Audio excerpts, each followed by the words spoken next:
Hey, how's it going, everybody? I'm DJ at my career track him ENT, and I have a special request tutorial from T Jesus 5. Yes, but yeah, so this is something I've already covered on the channel, and it's fine. I don't mind covering it again just in case, and this be more clear and shorter than the other video. But this is just going to be about making your kicks big, like big kicks, because he said that he's having an issue with making his kicks big and that he has stock plugins and whatnot. And FL Studio has great stock plugins that aren't used. Some, well, technically this one will be with Maximus, which isn't a stock plugin, but for the case, I have a drum track right here, and all I ask real quick is to smash that like button, destroy it, kill it. Give that like out. It will help me out a lot.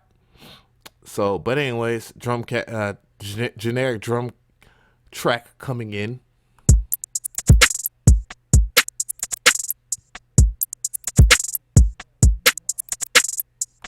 So, we had a drum track right there, and he was asking, how do you get big kicks? So, I had the kick routed to this track again, so you can see it.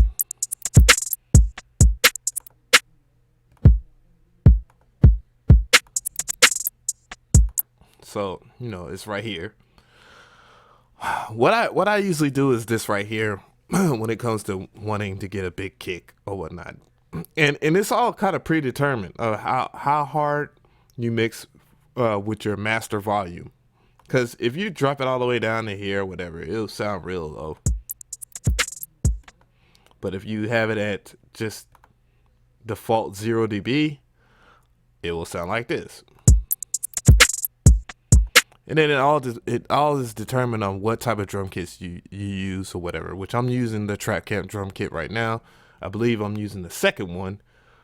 Well, this was in the first one, and this is in the second one. These two are in the second one. This hi-hat and this snare. But anyways, so, it is quality dependent on that. But to make it bigger, I just do a simple thing, and it's just using Maximus, and I'll get into what it really does in a nutshell on a technical based standpoint. So we're just opening up Maximus, which is in the dynamics section, and then we have Maximus.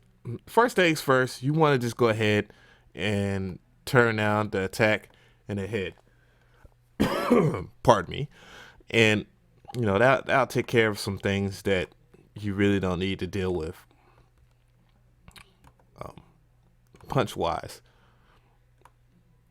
And just go into your different multi bends, just turn everything down.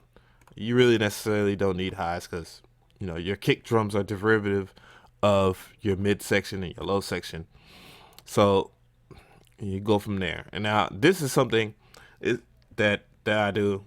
I mono the low end right here because it's the stereo separation, and then I add a little bit of stereo in the mid section. And what that does is it gives your kick drum much more punch than usual. But what it essentially does is it keeps everything centered so that there is no phase distortion, phase disruption with your low end of your track. So you keeps the track from being muddy or sounding kind of like funny when the kick interacts with an 808 or a bass. More your prominent frequencies will stay in the areas that is needed, and kind of tighten it up, much like how a tape machine would do, in a sense, kind of just smoothing out your transients or whatever. Now the other part that you need to do is you want to activate this area right here, because you want to make sure that you take full advantage of your bands will make her dance. And then you'll see where well, not the 808, but the kick is hitting, and then you can start doing this right here. What this is doing with this particular parameter right here, which is your knee, your threshold, in Maximus, you don't have those options or those parameters, because it is represented graphically right here, which is one of the big advantages of that. Now, that will further tighten up that kick. I don't know why I keep on saying 808. Now you could do this to your personal preference and just move it up. You know, I prefer much like this because I sometimes I like having a lot of mid presence. Sometimes I don't. If I took it out, it would sound like this. And if I added it in, it would sound like this.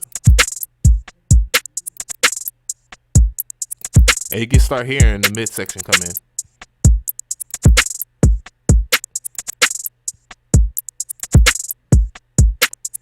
This is also kind of useful for just like sound design in general when you are kind of designing your kicks or whatever for your drum kits, because it gives your kicks a different kind of characteristic for flavor, you know, much preferred to whatever you want to do or what you're trying to achieve. So, you know, so if you have noticed that the kick is starting to be in the red a little bit, which is fine by me, just by my preference in mixing, because I don't think, you know, having your kick in the red, as long as it's not overpowering the track, you know, it's fine. Let me not do that. But then you just go back down here, and you can mess with the post and make it hit as hard as you want it to hit, and then just close it out. You know, adjust it the way you want it.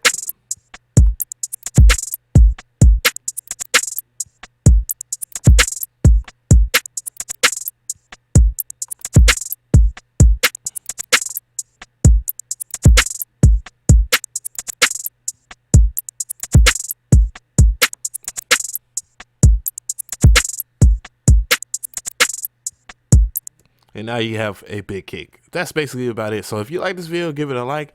If you have any comments, please leave a comment. If you want this preset, it will be in the description box.